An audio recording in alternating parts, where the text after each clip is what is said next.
All right, since we're right at 12 o'clock, it looks like we've got some participants coming in, so we'll go ahead and get started.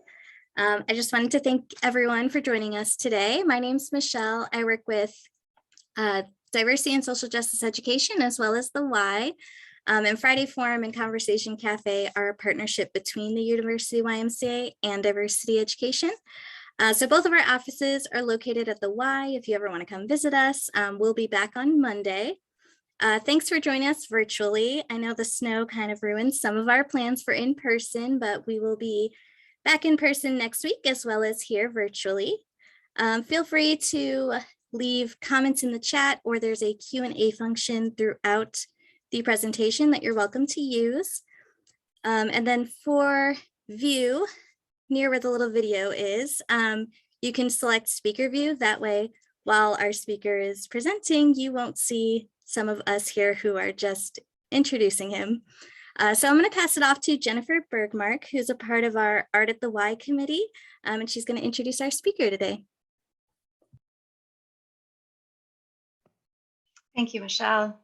My name is Jennifer Bergmark. I'm an assistant teaching professor at the School of Art and Design in the Art Education program, and it is my pleasure to introduce our guest, William Estrada, today. William Estrada is an arts educator and multidisciplinary artist. His art and teaching are a collaborative discourse that critically re-examines public and private spaces with people to engage in radical imagination. He has presented in various panels regarding community programming, arts integration, and social justice curricula, sorry. He is currently a faculty member at the University of Illinois Chicago School of Art and Art History and a teaching artist at Telpochcalli Elementary School. I did practice that and blew it. William is engaging in collaborative work and with the Mobilize Creative Collaborative, Chicago ACT Collective, and Just Seeds Artists Cooperative. His current research is focused on developing community-based and culturally relevant projects that center power structures of race, economy, and cultural access in contested spaces that provide a space to collectively imagine just futures. William, thank you so much for being with us today. It means a lot. Thank you, Jennifer. It's my honor to share space with you all. I'm super excited and a little nervous. I always get so nervous with presentations, but I'm looking forward to sharing my work with you all and hopefully being able to, answer some questions. So here, let me share my screen here. So hello, everyone. Thank you all for joining us today. Hopefully we'll get to see each other soon out in this world. I'm going to start. I have tons of images, so I'm going to go through it and I'm going to put my timer because I want to make sure that we have some time to for you all to ask any questions or for me to clarify anything. One of the first things that we're going to do is I always love to start my presentations with my teaching. I'm a trained artist, and I went to get my certification in K through 12 certification. And for a long time, I really separated both my teaching and my art making practice. And when I started working at Telpochcalli Elementary, which is located in a Little Village neighborhood in Chicago, it's a predominantly Mexican-American neighborhood, the largest outside of LA. I started reclaiming my Mexican culture. I started reclaiming my Spanish, which I had forgotten. And I really started thinking about what it meant to teach culturally relevant curriculum. Although at that time, I didn't really know what that meant, right? But I was really interested in thinking about how can we incorporate our own stories or the stories of students within these power structures that we were left out of conversations from. So, you can see, creating coloring pages, right, where we invited students to think of themselves as super people and thinking about, who who would they be as super people? Who would they be as villains sometimes, right? And how villains are sometimes misunderstood because they're challenging systems, right? And in this particular one is like Michelle versus el paquete de tarea, the homework packet. So thinking about those aspects of culture, right? And the things that they don't like. This particular one was in collaboration with a kindergarten teacher, Jennifer Klonsky, and the first grade teacher, Marisol Soron, at Telpochcalli, where we ended up looking at bread and puppet theater and created large-scale puppets that were really celebrating workers in the neighborhood. So as part of their shirts for the puppets, we ended up writing the different types of jobs that their parents had, the different types of jobs that are needed in order for communities to work. And, you know, we ended up doing this parade around the school. One of the other projects that we ended up doing was really thinking about, you know, really thinking about public spaces. Little Village doesn't have tons of green spaces in the neighborhood, although we do have, you know, Chicago has a really amazing boulevard system, but the boulevard system is not really seen as green space. We are not actually allowed to use it as green space because it's considered medium for transportation. So what we started doing was really thinking about, you know, claiming spaces, green spaces that, you know, we're technically not allowed to use, but really thinking about ways that we might bring attention to them. And also the kindergartners would tell me, Maestro William, you know, you do all these mural projects with the older kids. We can't wait that long, you know, to paint murals outside, right? Why don't we ever get to paint murals?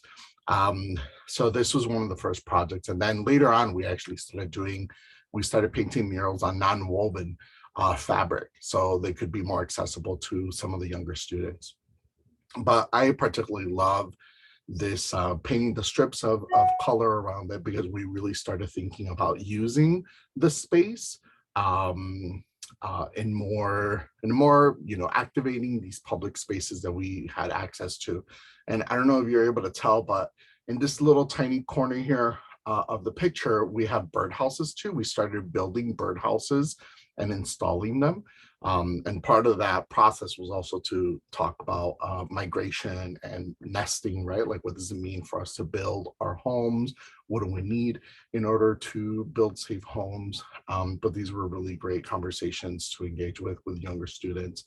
And of course, you know, again, inspired by the work of Bread and Puppet Theater, we really started exploring shadow puppetry and just puppetry in general as a way to engage in conversations about storytelling, what kind of stories we want to tell, you know, who is a storyteller, who is a knowledge creator.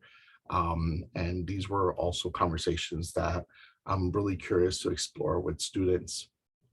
Now, in 6th, 7th, and 8th grade, I've been working with Maestra Dana Osterlin Castellon, which is a social studies teacher.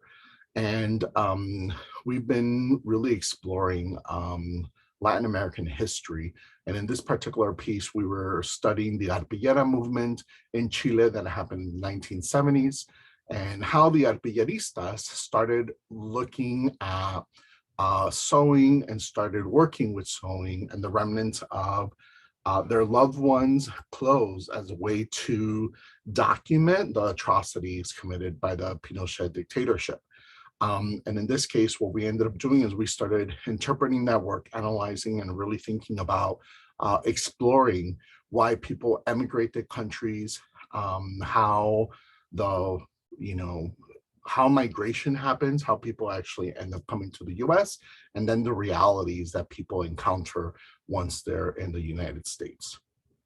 And this particular image was created by Ms. Sullivan, which ended up really talking about the heartbreak, right, of leaving families behind and the separation of families that happens when people migrate.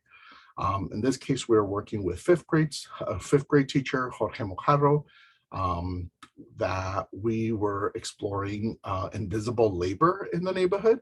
And in this particular case, we were really thinking about, we're looking at portraits by Cahinda Wiley, Frida Kahlo, and Gabriel Garcia Roman. And we really started thinking about the invisible labor that exists in particularly in our neighborhood, right? And in this case, the 5th grade student ended up creating a portrait of her mother to honor the labor, the so much unpaid labor, right, that mothers do in the day-to-day activities and throughout their lifetime. So one of the other pieces that we started playing with is in thinking about spaces that are ignored, spaces that, kind of go unseen. Telpochcalli is a beautiful space, learning space, but we have a pretty old building, right, that needs a lot of care. And one of the things that we started doing is we really started thinking about spaces that we currently and are usually ignored, right? And we started trying to bring attention to these spaces in collaboration with Maestra Erin Franzinger Barrett, which is a special needs teacher. And through this after school program with CAPE, Chicago Arts Partnership Education, we really started thinking about bringing attention to these public spaces. And in this case, students decided that they were going to do this gradient of these colors for us to think about what it means to take space within the spaces of the steps. And we actually did this across the school wherever there was any stairs. This is another iteration of that Villeta project that we ended up doing again with Maestra Nana Sterling Castellon with 6th, 7th, and 8th graders. And in this particular case, the student was looking at gentrification. So, this is another project, arts integration project with Maestra Liz, where we started inspired by the work of Paulina Valencia Camacho, and Nicole Marroquin. We really started thinking about the plots of land in Chicago and reimagining homes by redesigning blueprints that would allow students to provide the space that they needed for their family and for themselves. So in this case, you'll see students ended up generating homes with a soccer field, right? The orange string supposed to be heating coils so they could heat the home, and then the blue little barrels are supposed to be water reclamation tanks, right? So part of this was that the students had to think about removing the homes from the grids that are currently in place, so they have to be self-sustainable. Now, what does this have to do with my practice, right, as an artist? For a long time, I was really having these amazing conversations with students within the classroom. And when I was attempting to have these conversations in public with adults, it was really, really hard. So what I started doing is, my practice has really shifted throughout the years. In 2001, I was introduced to printmaking by Ricardo Pompean, which is a printmaker and a tattoo artist here in Chicago, and a very, very good friend. And I was carving out, I was doing relief prints of these stickers and, giving them away. Part of it was for me to explore, my own identity and thinking about how people saw me and how people saw my culture. And one of the things that I started doing was that, he introduced me to screen printing, and in 2002, Enlace Chicago, which is a non-for-profit organization, invited me to do workshops out in Little Village. And one of the things that I asked was like, well, at that time, the Little Village Art Fest was being organized, which would, take businesses and do pop-ups And one of the things that I asked was that if we could move the workshops out of these pop-up spaces and into the street. And one of the reasons why I wanted to have these pop-ups out in the street on the sidewalk and not inside the building was because I wanted to make sure that people felt comfortable walking through those doors, right? Because once you have people go into a space, people have to feel that that space is for them and that they are welcome in the space. And also they have to know that that workshop is open to the public, that it's free, right? There's all these other barriers that are kind of suggested when things are inside a space, right?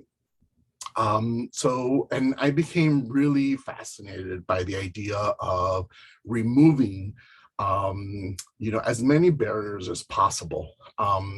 And in 2000, and I want to say this was in 2012, when there was a teacher strike here in Chicago, put place by the Chicago Teachers Union. One of the teachers asked me to start printmaking outside as part of this strike, right?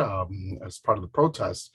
So I invited, we did a social media call and we invited people to bring paper. We invited people to bring t-shirts, and we were there for the full day. And then we asked folks to help screen print, right? So we ended up screen printing probably a little bit over 100 t-shirts that day.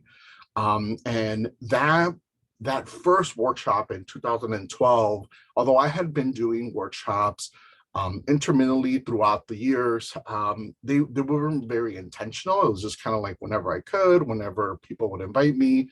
And it was this particular workshop in 2012 that got me really excited about the possibility of screen printing in a more intentional way to engage with people outside. So as the years progressed, I really started thinking about ways that I might be able to do this. And for this particular workshop, which I really love, because it was a discussion around, Little Village and the way that Little Village is represented, how people see the neighborhood, how people see the people within the neighborhood, right? And, at that point, Yollocalli Youth Museum was doing a series of t-shirts around Little Village. And I was really interested in thinking about design for the neighborhood itself. So, I ended up purchasing 80 shirts and just set up on the corner of Millard and 26th Street. And, I was like, that day we had a family party and my wife was like, well, we have a family party. Well, how long is this going to take? And I was like, oh, it'll take like maybe an hour, two hours tops. It's like, I don't think many people are gonna, stop and do this. And to my surprise, I ended up staying there for about 9 hours. And we had a line, of people waiting for t-shirts to be printed. So we ended up printing all 80 shirts that day.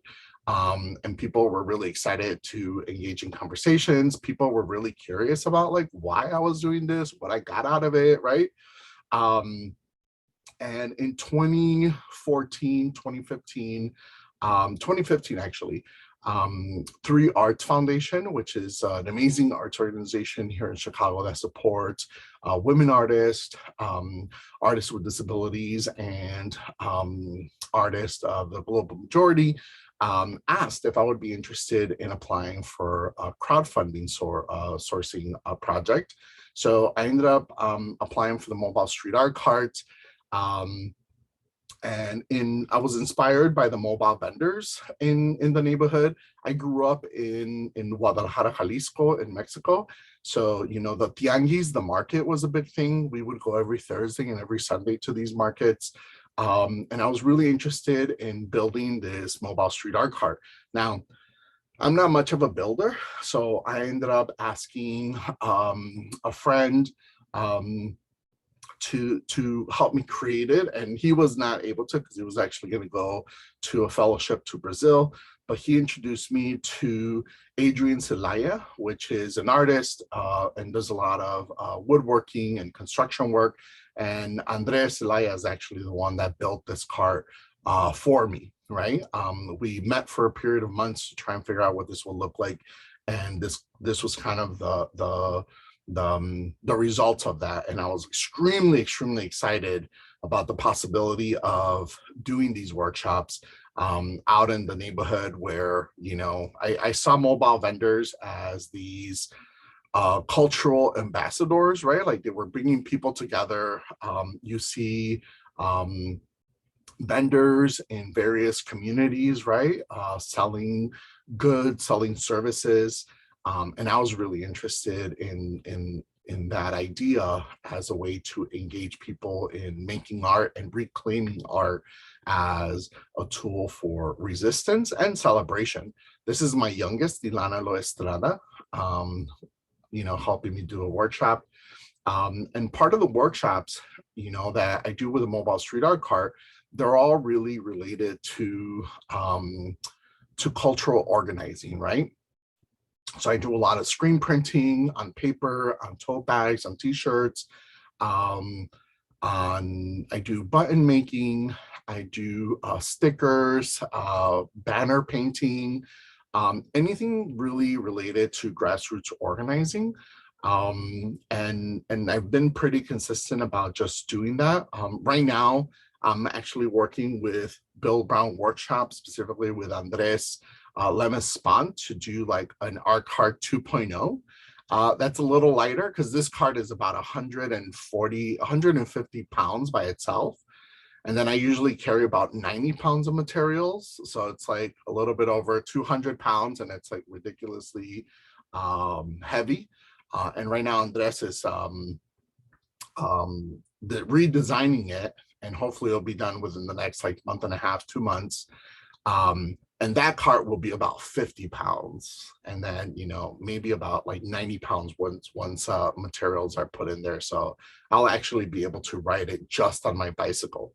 And part of it is right now, the cart itself was designed to be pulled on a bicycle or pushed to honor the paleteros, the ice cream folks, you know, walking through the summer streets.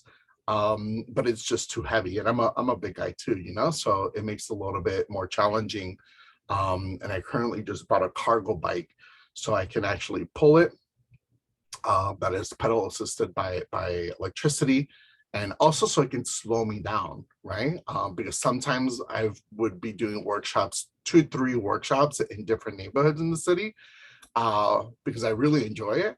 But the bicycle is also meant to like slow me down, you know, and for me to like take the time to ride through neighborhoods with my bike so I can get to talk to more people, right? Because once I'm in my car, if I'm not able to get to a location, right, like then I like zoom through neighborhoods and never really get to engage with folks in those neighborhoods.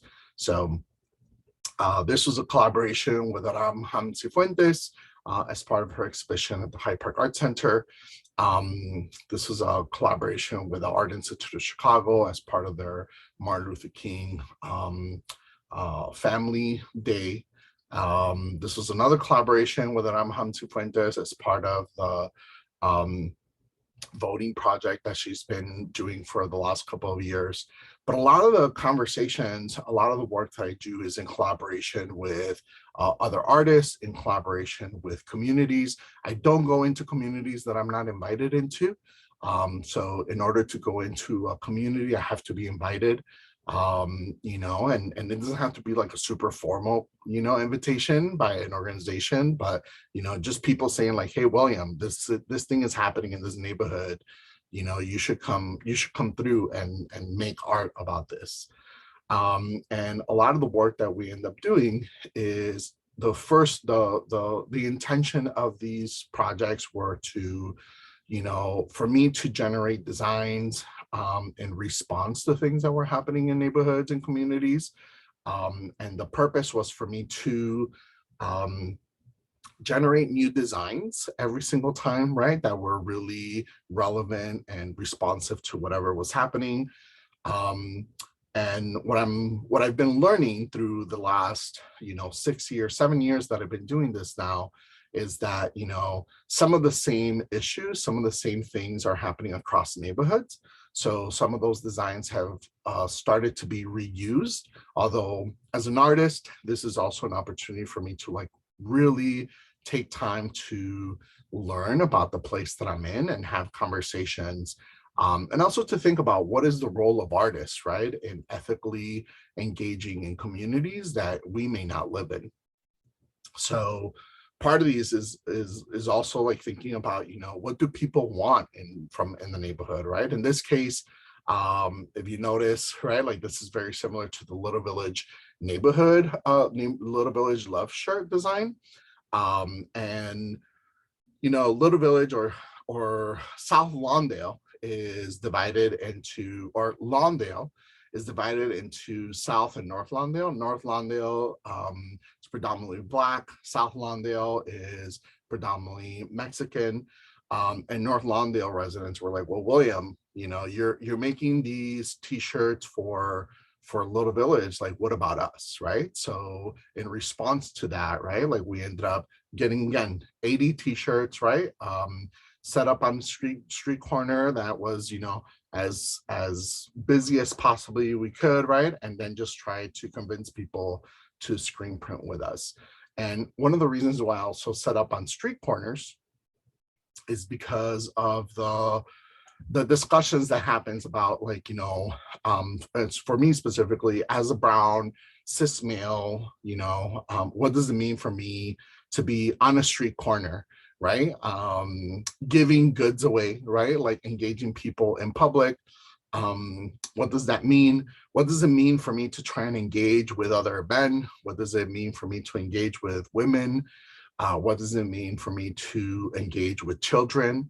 Right? What are some of those conversations about who feels safe, who doesn't, right? And the real dangers, right, of talking to strangers, but also this these ideas around, you know, why are we so afraid of each other, and who benefits from that fear, right? And also, you know, the fact that, you know, every neighborhood doesn't have access to art, right? And I'm really interested in engaging in those discussions with folks, right? So again, you know, like really thinking about accessibility. I know for me, I didn't know that being an artist was a profession, right? Like that was something that I learned very, very late in my senior year. And it wasn't until I applied to art school that I was like, whoa, there's a whole other world of art making that I had no idea I had access to, right? And part of it was because of lack of representation. Part of it was because I wasn't introduced to artists. And then the artists that I was introduced to, I didn't see those as presently living in my neighborhood, you know? So there was a disconnection between the artists of color that my amazing art teacher presented to us. And I was like, oh, you mean like they live now? I did not know that. I did not grasp that, right? And I didn't see that in my neighborhood. And the art that I did see in my neighborhood was criminalized, right? Because I grew up in the 90s, so there was like a big graffiti scene, and there still is. So, but part of it was really about thinking about how do we engage with art, with public, and what kind of conversations do we have. I was particularly interested in thinking about printmaking because it's easy, it's accessible, and you're able to reproduce it, right? And pretty cheaply and pretty fast. I really love the fact that, you know, as as screen printing, I can make multiples and they can live across different neighborhoods. People can respond to them. A lot of my designs, I see them as coloring sheets or as works that are not finished yet. One of the things is that, I'm encouraging people to interact with them and finish these posters off or these designs. And I see those once people interact with them and work with them, then I see them as finished, right? So I think also there's like authorship, although I do really believe that we need to pay artists living wages and we need to support artists while they're alive in our neighborhoods and across the US, right, and across the world.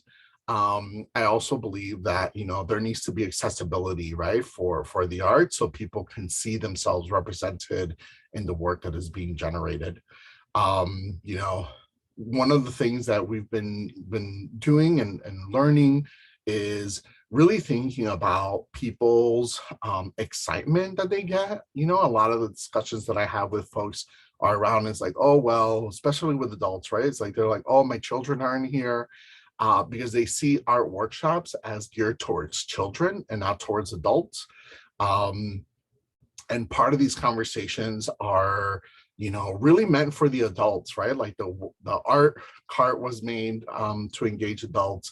And although, you know, they are very like what we associate with children's art, right? Like coloring sheets, you know, these like public workshops, they're really meant to engage adults in play, right? And inviting them to take some leisure time to really, you know, think about what it is that is affecting them in their neighborhood. How are the solutions to the problems that they encounter? How do they already exist within the neighborhood, right? And what kind of resources do we need as a way to promote and, you know, inspire, right? Like new ways of thinking about work that we need to do together to you know, fight racism, and also to, you know, learn to take care of each other without oppressing each other. So for me as an artist, you know, and an educator, right? Like my interest is in the conversations. I love the work that we get to generate, but I see the artwork that we generate as artifacts of the relationships, of the conversations that I get to have with folks, right? And you know, I feel that I get to have some really powerful conversations with people that both share my own political views and that don't share my political views, right? But part of it is not about, you know, passing judgment on whether, you know, anyone thinks that what people are doing is right or wrong, but part of it's about inviting people to conversations, right? To help us understand each other's experiences, and to also, you know, open the door to meeting folks that, you know, might not necessarily look like you or believe in the things that you do. Or believe in the things that, you know, you believe in, right? But really thinking about how do we start developing those relationships and those possibilities for us to complicate the conversations that we have day to day. And, you know, I get to do this. I really get to do this, not only in the classroom, but I get to do this in my work through the mobile street art cart and through all the printmaking projects that I get to realize. Again, a lot of these are, you know, really conversations, right? This is another project, the Radical Print Shop project. It's in its like third, fourth iteration. I started this in 2018, 2017. I'm still trying to figure it out. It kind of functions as a pop-up print shop where people invite me to, you know, their space, and then we try and set up, you know, DIY print shops. So then when I leave, they can continue doing this work. Part of it, my original concept was to invite artists to learn how they might work with community organizers, to think about how they can support grassroots movements, and then also for community organizers, right, to think about how they should work, or they could work with artists, right, to think about visual representations, and then also just to, you know, to have opportunities for people to have a space to learn together. You know, and it doesn't always work, right? Like sometimes we make really bad art, but that's part of the process, right? Like, you know, to be vulnerable, to make mistakes and learn how to apologize, right? How do we take care of each other? How do we check in with each other about our needs? And in doing so, really, how do we start, you know, creating sustainable networks of creativity, of love, of support? I feel very lucky. I'm part of 3 artist groups. The Mobilized Creative Collaborative, which is made of Akil Charlton, Andres Lemes Spant, and Maria Spant Lemes. We all have mobile maker spaces. Akil has the mobile music box where he, you know, ends up creating beats with, or invites people to create beats with him in public spaces. He also uses recycled materials to make musical instruments. Andres and Maria have the Frankentoy-mobile, which is now retired, but they were taking away toys and putting them back together in order to question the gendering of toys, which is a new phenomenon, right? Like toys were not gendered before. And, you know, over the last 20, 30 years, like, you know, they've like been gendered too much. But it's also really about like, you know, giving the opportunity for children of all ages, right, to play with power tools in public spaces, which is always a really interesting conversation, right, to have. You know, and now that they've retired the Frankentoy-mobile, they work through Animate Studios, where right now they have like this drum machine, you know, that is attached to their bike. And, you know, they're really thinking about exploring these concepts of mobile making. We're lucky that this summer we were able to get some funding from the city of Chicago to have six, was it 6 or 5? 5 weeks, maybe it was 5 or 6, I can't remember, but either 5 or 6 weeks of, oh, it's right here, look. It was actually 5 weeks of programming across the city of Chicago, where we engaged in different neighborhoods, right, and made public workshops along with a number of other artists. We ended up working with about 40 artists across the city. I'm also part of the Chicago Art Collective, which is about 15 of us, right? These are our baby pictures. This is like one of my favorite slides ever. But you know, we're you know, musicians, administrators, artists, educators, and one of the things is really about, you know, we started it because we wanted to have a space where we could work with others and imagine like new futures for ourselves. And because we all work so much, you know, it was also a space for us to like hang out with other individuals.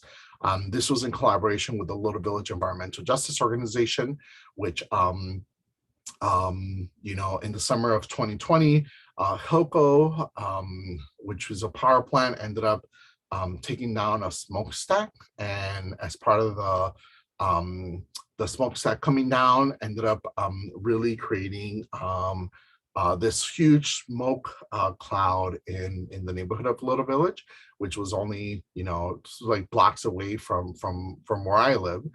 And this was part of, you know, we ended up doing projections as part of addressing that as with the Chicago Art Collective and in collaboration with the Little Village Environmental Justice Organization.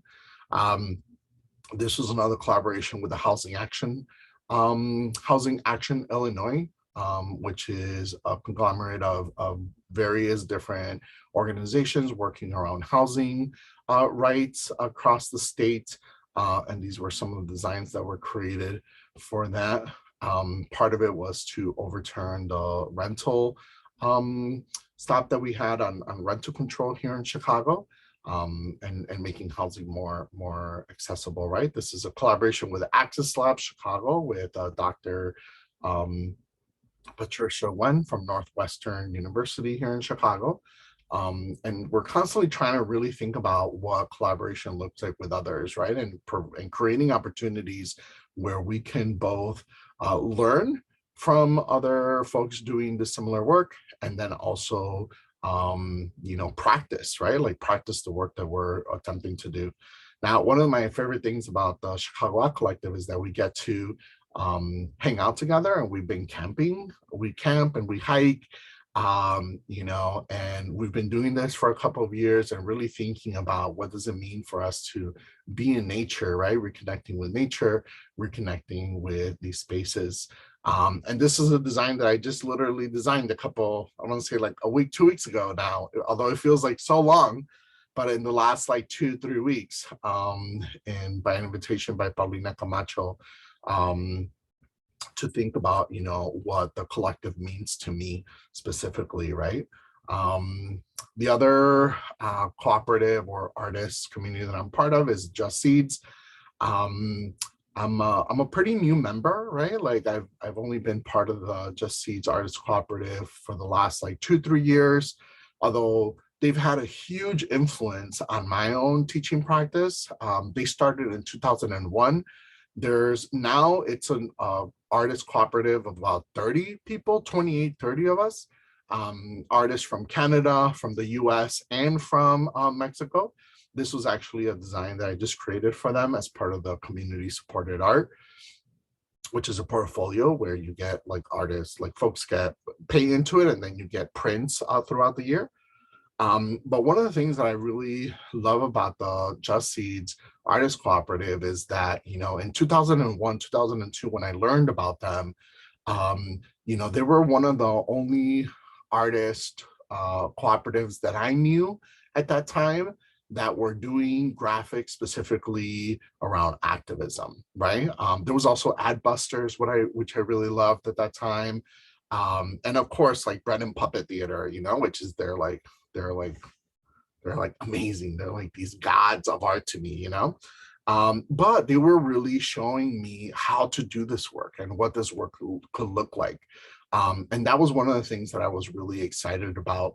And of course, really honored, right, to do this work now that I'm a member, and like they've been influencing my own teaching and art making practice since 2001, 2002. This was a work that I ended up doing with a wheat paste mural as part of the United States cultural, U.S. Department of Culture and Arts, which is an artist project with Delilah Salgado and Gloria Talamantes, two Chicago artists.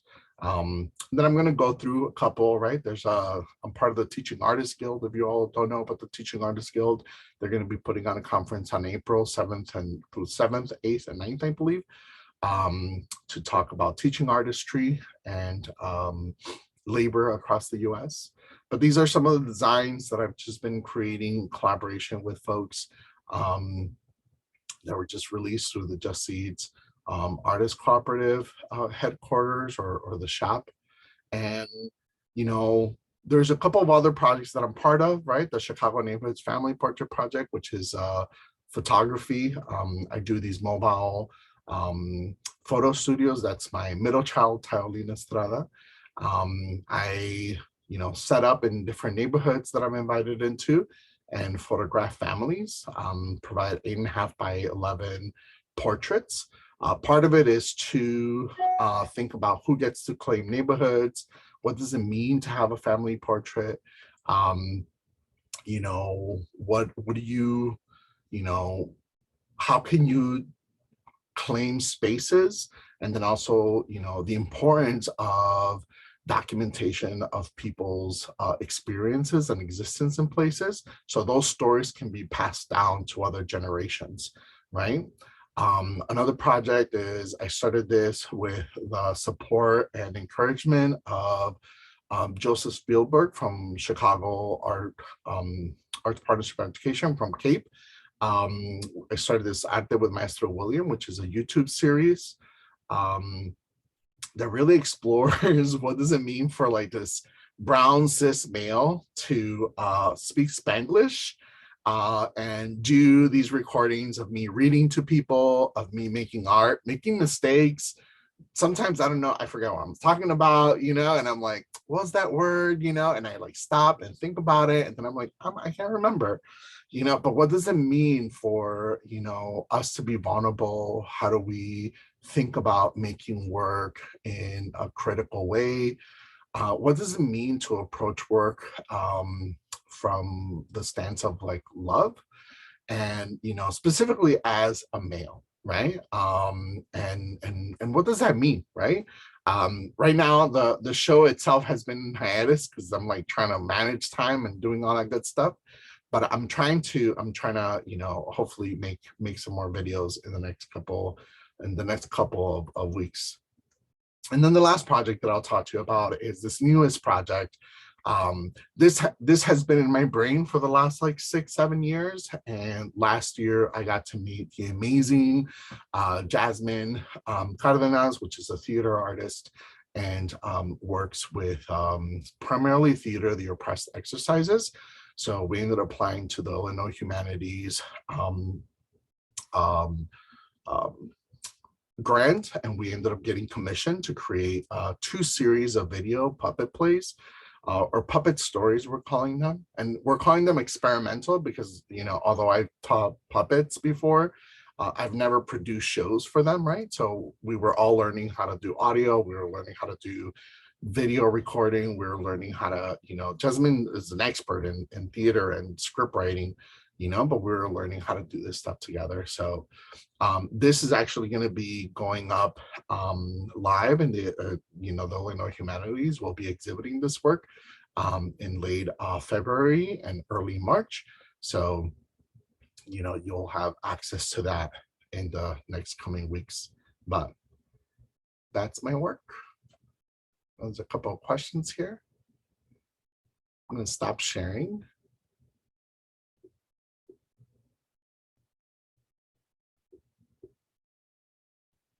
And I'm going to try and see the questions.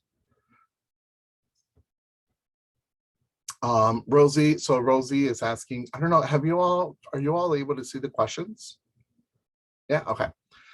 So Rosie Martinez, you know, I think part of it is, you know, one of my professors, Andres Luis Hernandez, reminded me that if I was looking to exhibit my work, if I was interested, whatever I was interested in doing, that I should speak of it, right? And tell people my intentions so people would know that those are the things that I'm looking to do. Specifically really thinking about, you know, looking for those opportunities or those spaces that you are interested in working with and building towards, you know, creating those opportunities for yourself as well. You know, so I think one is, you know, think about your networks, think about the folks that are around you and who's doing similar work and asking them like, hey, how are you doing it? How do you see my work, you know, within those spaces? And then working towards that, right? I think that's the things that I've done, right? Like it's a slow process too, right? And I think artists, you know, there's like waves, right? Like I see my work as these waves. Like right now, there's a lot of interest in what I'm doing. And sometimes there isn't any interest, but the work has to continue, right? The work has to continue because for me, it's something that I really enjoy. William, I don't think they can actually see the questions. Oh, okay. I want to pick them out. If it's in the Q&A, I don't think they can see them, but if it's in the chat, I think they can. Oh, okay. I see. If it would be helpful, we can read the questions and you can answer them, or that would be great. Yes. Okay, I will look at the next question in the Q&A, and this is from Jiwan Lee. Hi, thank you for such a meaningful presentation. I have 2 questions. What could have been the most challenging part of the community-based art project during this pandemic? And what was the most valuable and meaningful experience through the projects? So I think one of the most challenging parts of this during the pandemic has been just like checking in with folks, right? About how safe they feel to participate, right? I think and even like for me, right? Like I was like so scared and still really afraid, right? Of getting sick, of getting my family sick, you know, and I have, you know, like I'm like boosted already, right? But I think part of it is, you know, I think like checking in with people's comfort level, right? I think part of the things that I've learned through doing this work is that it can be, I can't show up in one place and be like, well, why aren't people participating, right? Like I have to be consistent, right? And show up there multiple times and be patient, you know, and be nice, right? And ask people questions and answer questions, right? Because I'm a stranger in someone else's neighborhood, you know? And I think part of it is, you know, For me, I see them as opportunities for me to learn from folks and for me to share why I think art is important.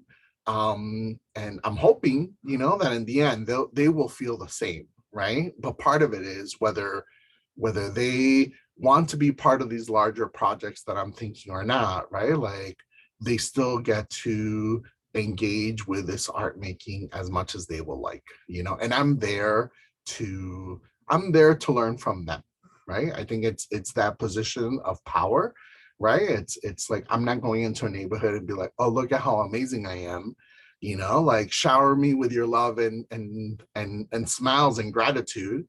But instead it's like, thank you so much for taking the time of your busy day to listen to me and to let me talk to you about why I think art is amazing, and showering them with love and gratitude for making the time to, be curious about art making and inviting them back, if they choose to, but I think that has really been the biggest thing, and the most meaningful experience of the projects.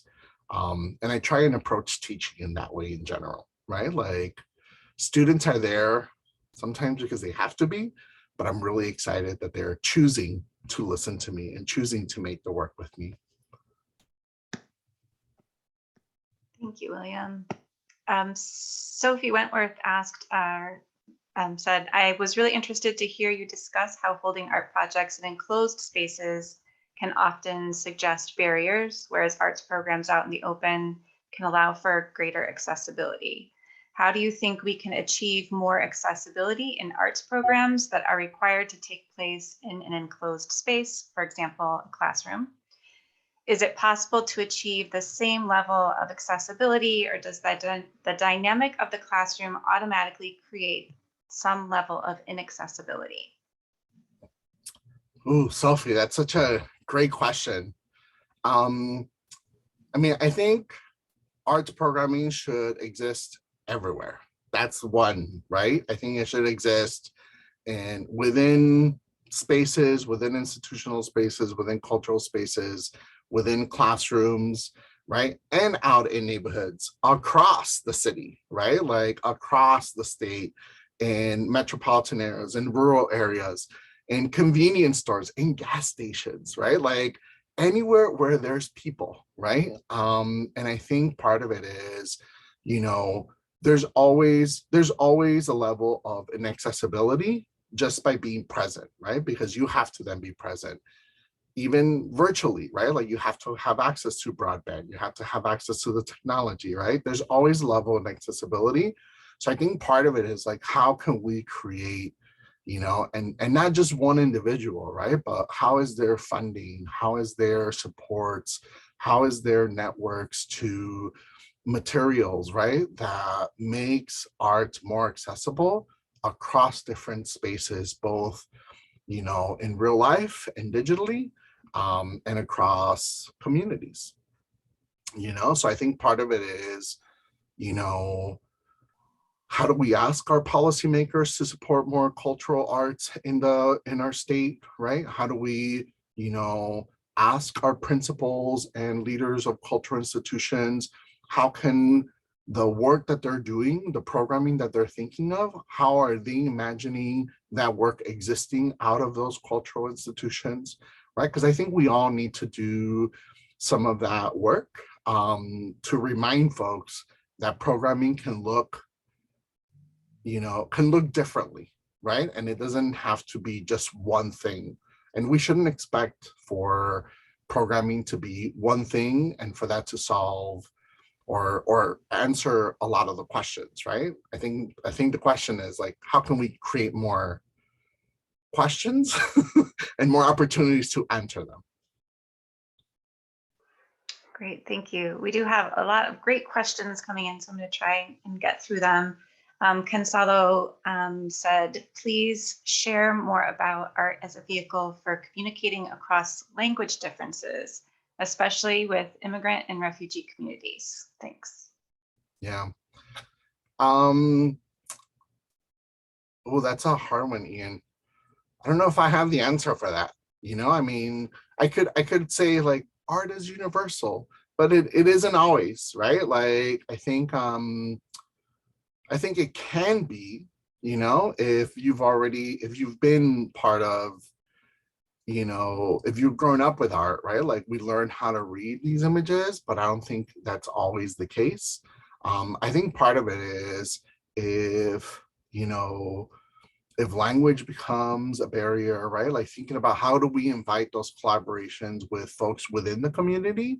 So we're collaborating, right, with folks that have that experience, that have the language, right, that we can learn with to engage those populations, right? And I think that's where the collaboration piece comes from. Um, I know specifically with the voting project with Aram Hamsi Fuentes, you know, Aram was really interested in making these voting posters, and I was like, well, we should make them in different languages, right? Like, what are all the different languages that are spoken in Chicago specifically, right?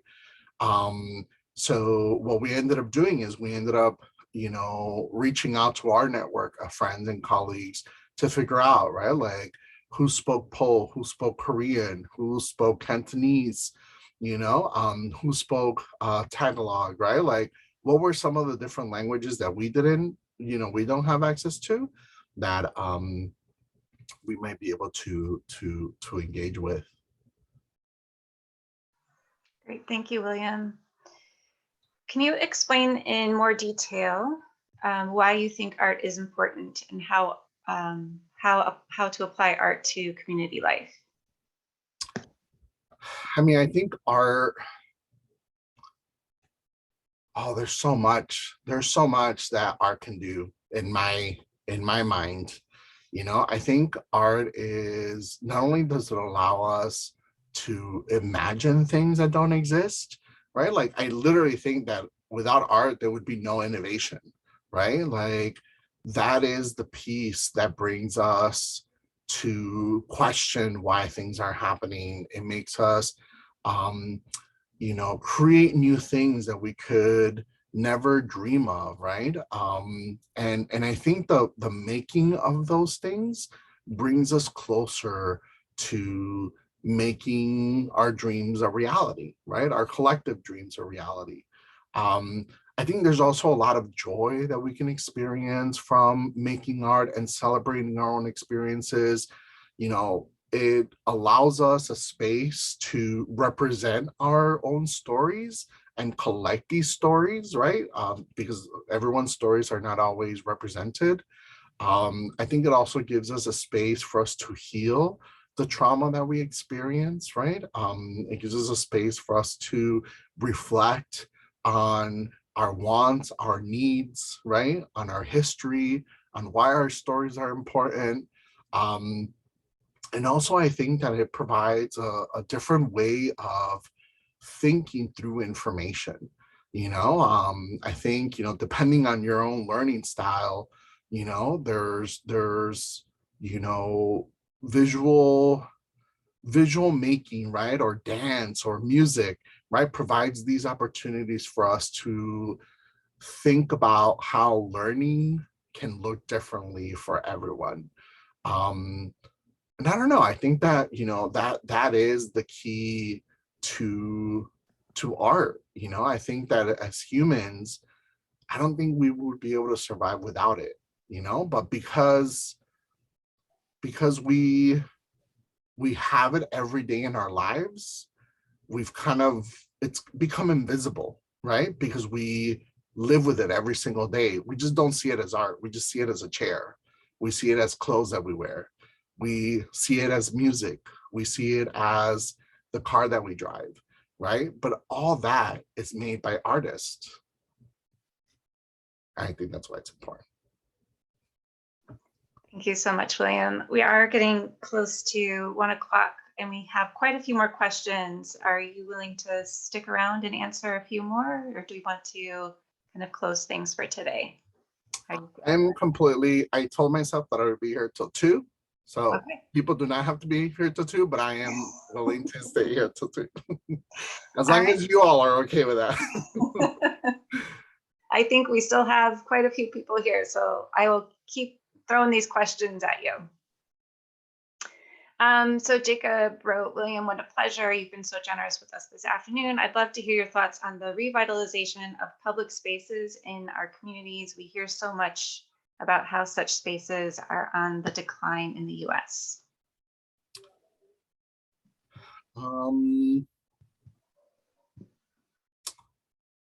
Yes, they are. I mean, I think part of it is, yeah, I think we need more public spaces for us to gather, for us to celebrate each other, for us to get to know each other, for us to sit and talk with each other. I don't know. I think it's really important. I think those spaces do exist already. I think we make them all the time, right? Like we make them by the backyard gatherings that we have, right? By the family gatherings that we have, you know, the concerts, right, that we go to. But I think they're again inaccessible to everyone, right? So like, how do we reimagine like free public programming within public spaces that is scattered throughout the communities, so people are able to have access to them, you know? But yeah, I'm in full support of it, right? I think we need to have public spaces where we can gather and feel welcomed, and people are invited to engage with each other and to promote discussions, across neighborhoods. Thank you, William.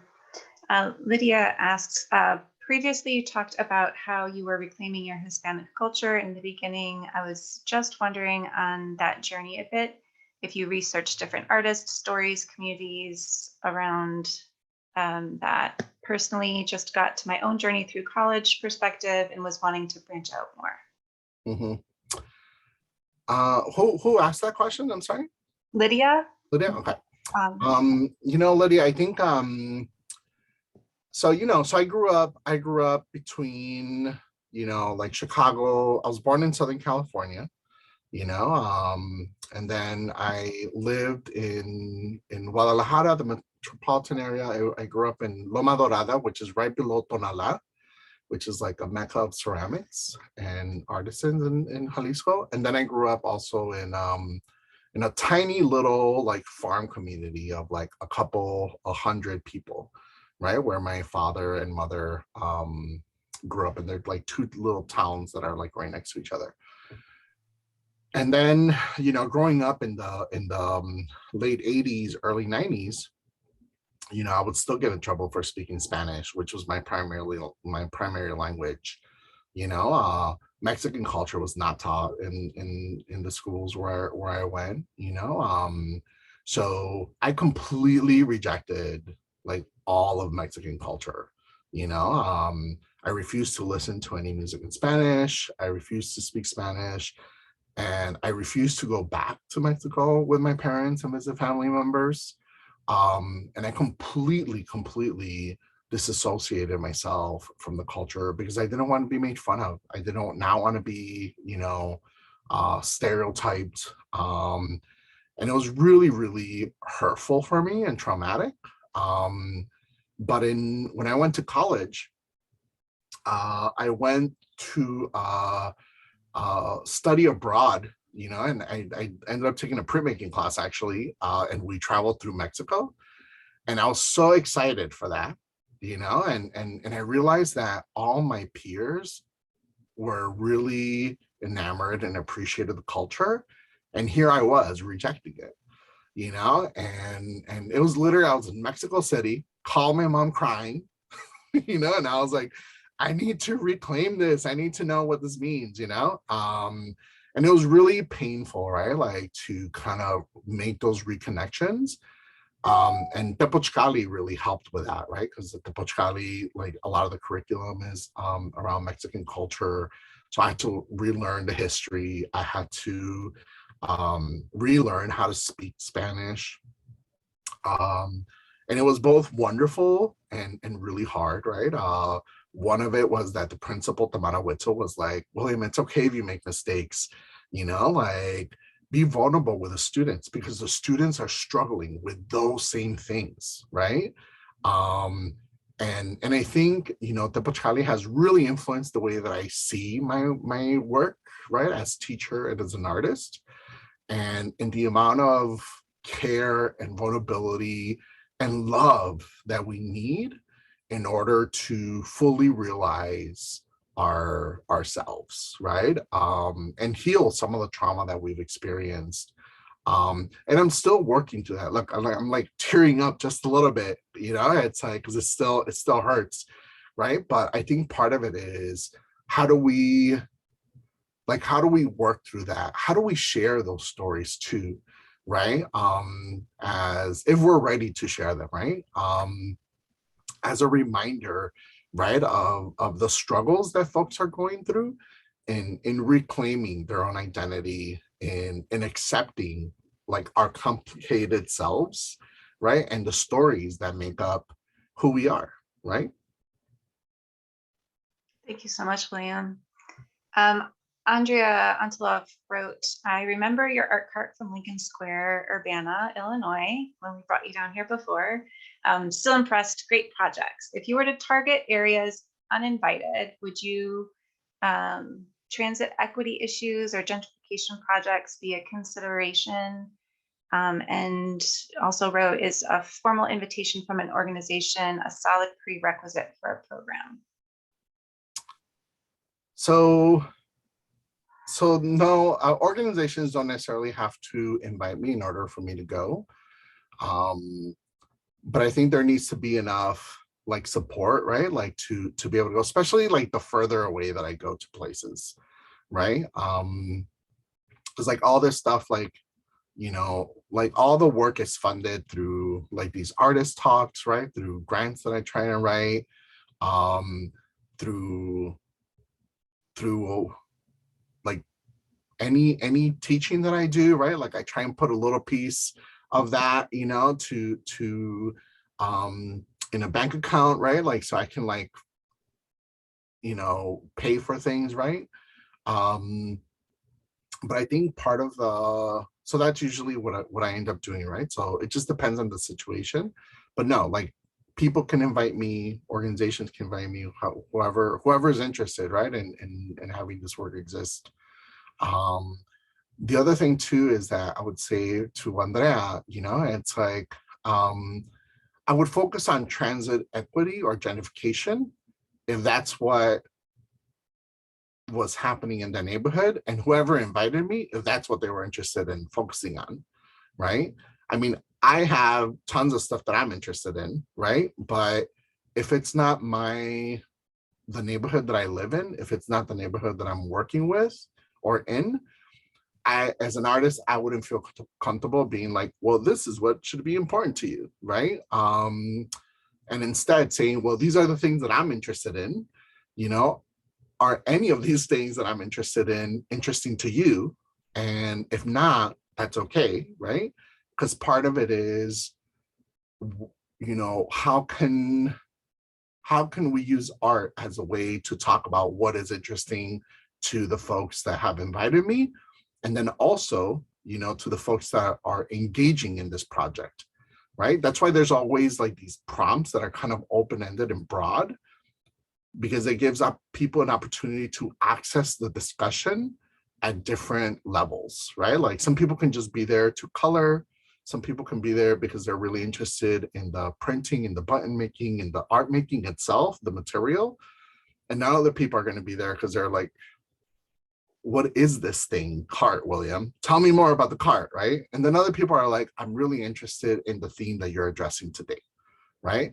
And all those different reasons to engage are valid to me, right?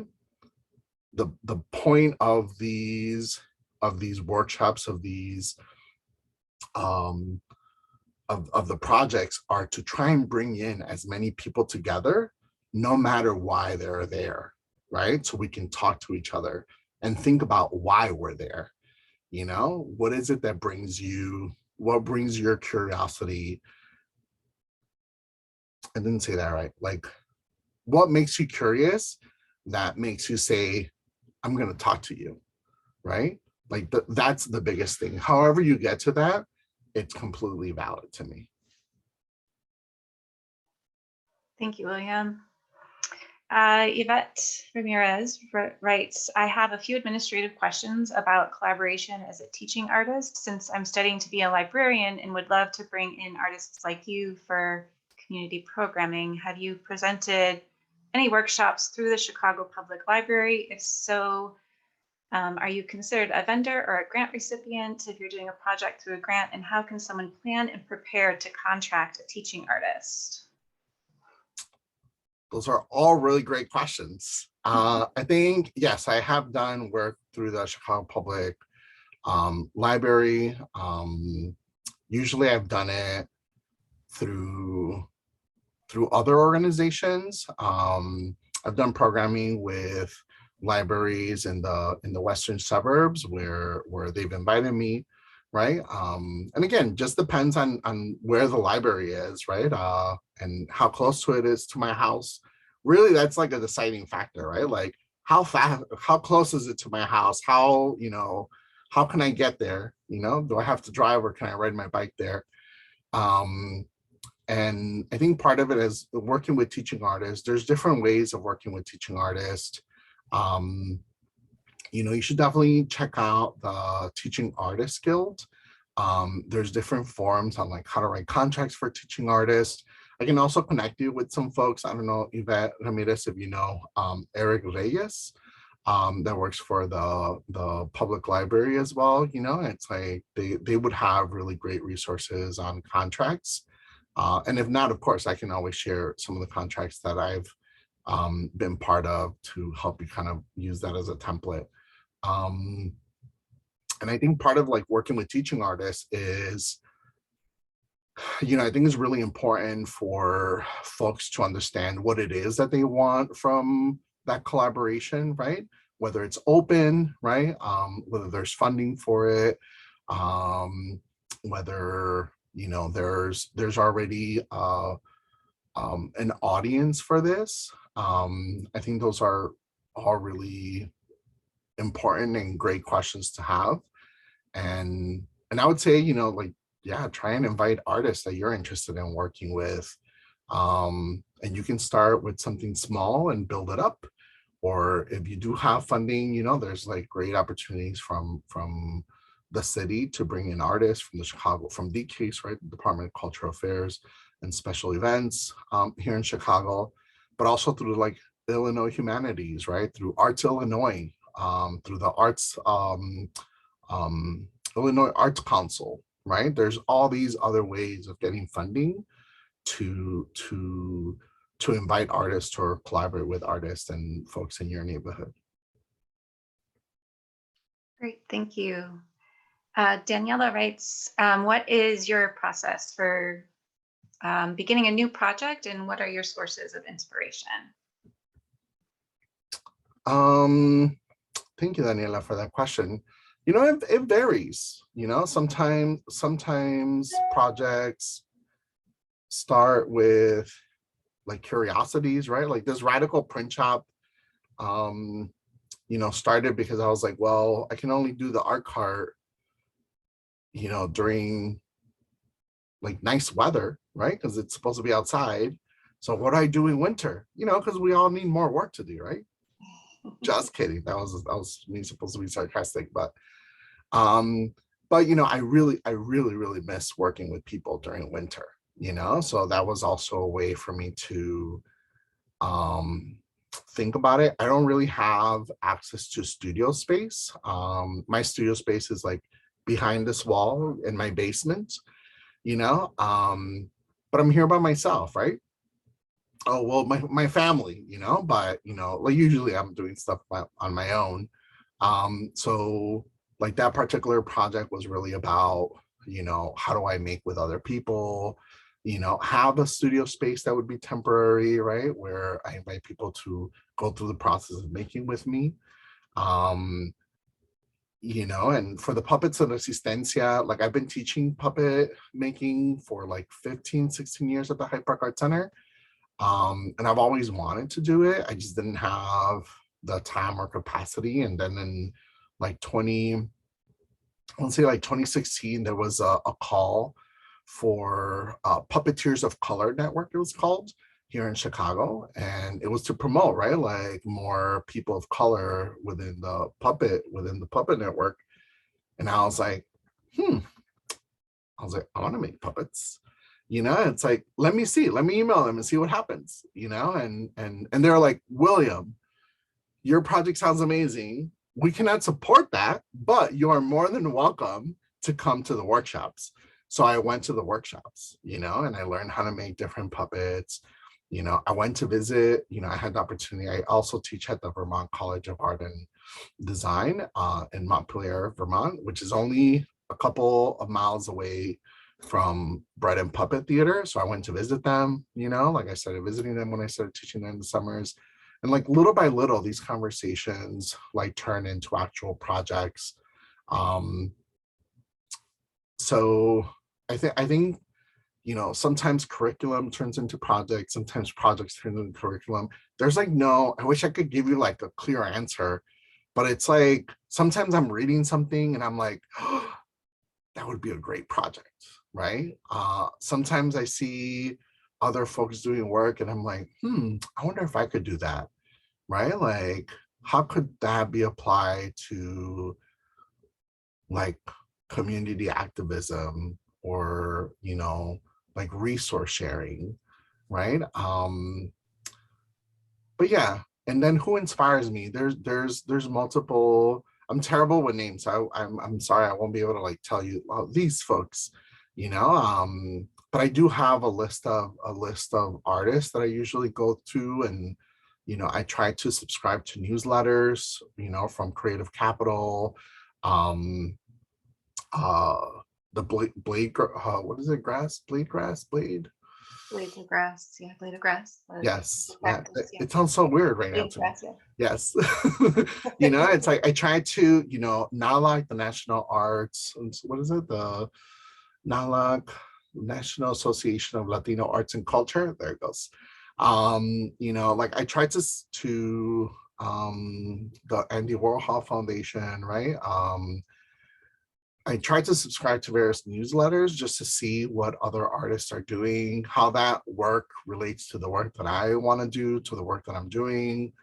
So yeah, like those are like some of the things that I try to do. And then of course, like just try and hang out with, folks in my immediate network in Chicago who I have art crushes on, like, and see what they're doing, what they're thinking.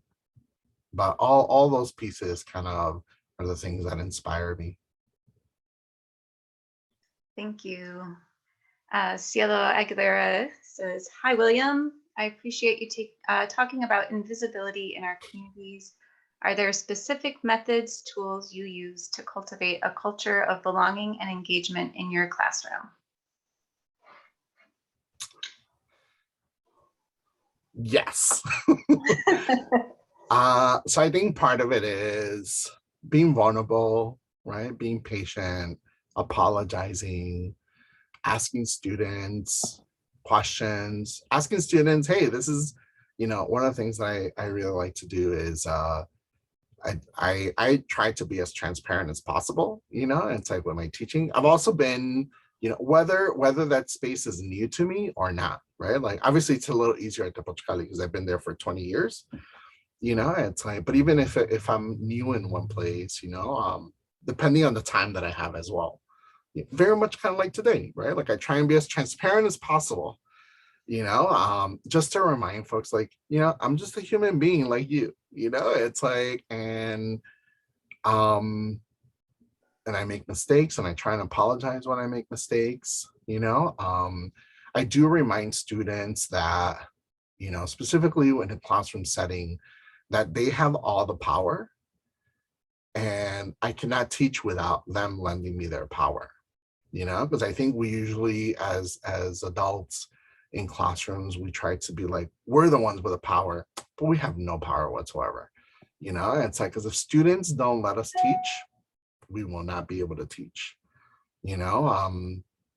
So I think just like recognizing that and that I'm asking for permission, right, to like let me teach them, that has been really, you know, revolutionary when I'm teaching, because then it's just like, oh, wait a minute, that's right.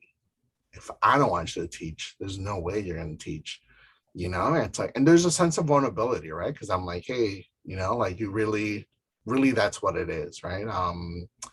But I think it's also just time, right? Like relationship building. Obviously it's really hard for me to create like that culture of care in spaces that I'm only there for an hour, you know. But I do try and be intentional, and I'm like, hey, this is kind of who I am, this is the work that we're going to do, you know, what stories do you want to share with me, you know. It's like, I know we only have an hour, you know. It's like, so share however much you want or as little as you want, you know. But I'm really excited that you're here. It's really important that you're here. um and you know, I hope that, you know, I hope that you can learn from me. I know I'll be learning from you, but I think it's about like that power shift, you know, and reminding folks that are participating that it's not that my time is valuable as a presenter, as a teacher, but it's that, you know, thank you so much for spending the time, for choosing to listen to what I have to say. You know, it's like, because it's really different, you know. And it's a reminder, right, that my work can only exist because of you all. Thank you, William. We still have a decent amount of people with us. One more question, so I think we can make this our final question. This is from Ian Wang.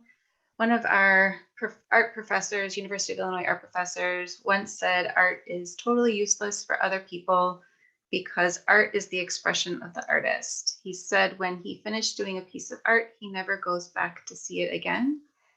What would you respond to this art professor? What is your definition of art? A nice big heavy question to end with.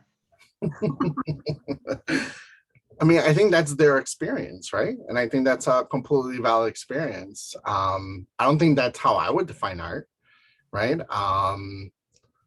And I think for me, art is what makes culture, right? Like it's the stories that we tell, it's the history that we remember, it's our relationship, it's the amount of ingredients we put in those recipes, right? Like art is what makes our experience as humans human.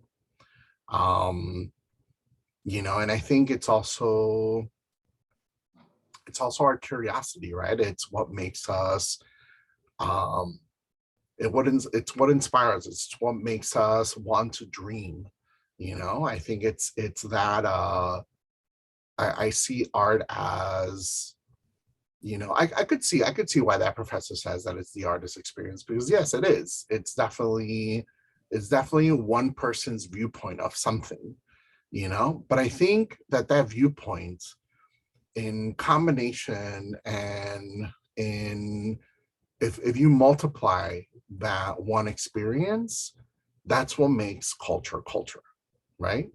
I think it's this communal agreement of what is important, you know, and or what isn't important, right? And I think part of it is, you know, how is our experience as artists and the way that we reflect the art that we create, how is that either questioning our society, our own experience? How is that bringing attention to, you know, our viewpoint or our own experience? And how do other people relate to it? You know, but I think that we're constantly responding individually to these experiences that we call art making. And I think what makes art valid is that other people see those experiences and can relate to them, you know. And just like, you know, art genres, right? Like there's some art genres that people are like, I don't get it, you know, and it's okay not to get it, right? Like sometimes that artwork is, you know, you might not be able to understand it because maybe it wasn't made for you, right? It wasn't made for the experiences that you've gone through. And I think that's why there's like so many different types of art making, which I think is why I'm particularly interested, but just like community art, right? Or the work that I do is not going to be for everyone, right? Like, do I see this work existing in a museum? Maybe. Will it be the same thing? I don't think it'll be the same thing, but I don't know, because I don't know who's going to see it, right? I don't know how people are going to see it. Some people may be like, wow, this is amazing, I can relate to it. And other people are going to be like, how is this artwork? It's a coloring sheet, right? And should it be in a museum? My kid could do this work, right? You've heard those conversations, right? Like, and I think all those questions I'm so curious about asking them. But that's why I make the artwork, because that's what I'm interested in. I hope that helps, Ian. Thank you so much, William. Jorge Lucero was here and had to leave early, and he said thank you so much for coming down, in quotation marks, to UIUC, since you weren't here physically, but thank you so much for being here today. And he also said thank you so much for your love-infused practice, and I think he speaks for all of us here today that we really appreciate all of the time that you took with us and for being so honest and open about your work. I also saw a question from one of the people who posted earlier that had the library question, wanted to get more information from you. And is there contact information that I think you posted that last slide, but is there something we can put in the chat before we sign off? Yeah, here, I'll put my email. Oops. I'll put my email in here. And people can feel free to reach out. Okay, great. And that's like my Instagram, but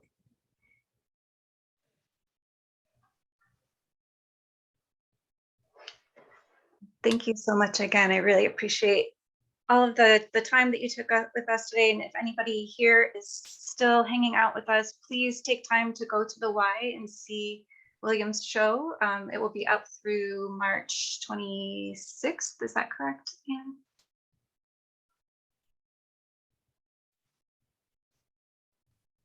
March 25th. March 25th. Okay. I gave you an extra. Yes.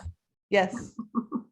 thank And you. we are open 6 days a week now. So if Saturday is your day for this semester, we're open on Saturdays from 12 till 5. So please come see it. It's a great show at the Y.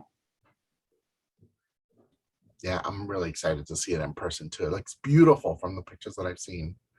So I'm super excited. It looks better in person, I think. Oh, and not tomorrow. Don't go see the show tomorrow. Not going to be open. Right. Right. I posted hours earlier in the chat, and people can refer back to that too. We are closed because of the snow, partly to let our snow plowers get in there. So we will reopen the Y Monday morning and be back to normal hours. So, yep. Thanks for that, Jim. Thank you, everyone, so much. Hopefully when I go down there, we'll be able to see each other. Yeah. Yeah. Thank you. Thanks, William. Thank you, everybody. Thank you, everyone.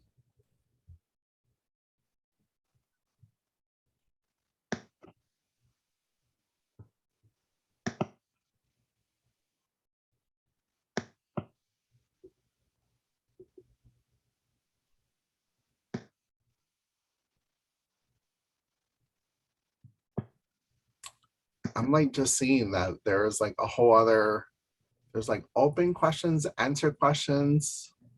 There's like a whole other like chat. Yeah, there's the chat and the Q&A. It's really hard for me to keep track of everything at one time. Yeah, you did a good job with it, Jennifer, but it did get a little confusing. Mm-hmm. And then we had one person asking questions that were a little off topic, and that confused it further. Yes. But I wanted to offer to ask you the questions, William, because I know like when you're like trying to answer and then like look at the same time, it's like, whoa. Right. Yeah, I couldn't. I was trying to answer them, but as they were coming in, I was having a hard time keeping track of where, and Yeah. of course, like I can't.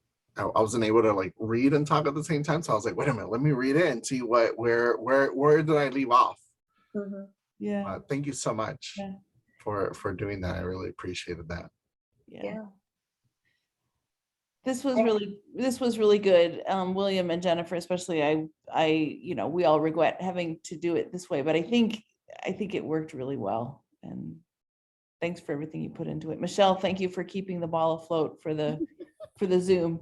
As you know, this morning I was pretty worried. We did a test drive that didn't go so well, so it worked out okay. Yeah, I think it was great. Yep. Okay. No, I was really, yeah. I mean, I think the questions were really amazing. So, yeah, I don't know. It's interesting. I was trying to think about that. And I was like, I wonder if like what the experience would have been like in person, because I think sometimes the Zoom format like allows for like more complicated questions to be asked. Because there isn't like that pressure of like speaking something through, and I know for me too, like, sometimes I get so nervous, even though I've been doing this for so long, I get so nervous every single time. That sometimes I'm like, what was I gonna say about that? And there's something about the comfort of being in my home that allows for me to feel more comfortable answering harder questions as well, That's cool. So, Very cool. All right, you guys, I'm thinking perhaps I should end the session. Does that feel okay? I think so. Okay. so Okay. So William, keep us posted on when you're going to be able to come down. okay. Super excited to have you at the Y. Thank you. I'm super excited to be showing my work there and to Yeah. visit you all soon. Yeah. And when William comes down for the workshop, even if it's not the same date that we have the reception, I'll be sure to let you know and bring him by. Awesome. And we'll be sure to have your Friday Forum Conversation Cafe Yes. at the ready. Oh, what I will wear what size shirt do you need? a double XL, please. We got it. I will wear proudly. Cool. Yep. All right. Goodbye, everybody. Bye. And thank you so much, Michelle. Enjoy your Jennifer, weekend. thank you so much. Yep. I owe you an email, Jennifer. I'm gonna answer it right now. Okay. Thanks, William. Bye. Bye everyone. Take care. Bye. Have a good weekend, everybody.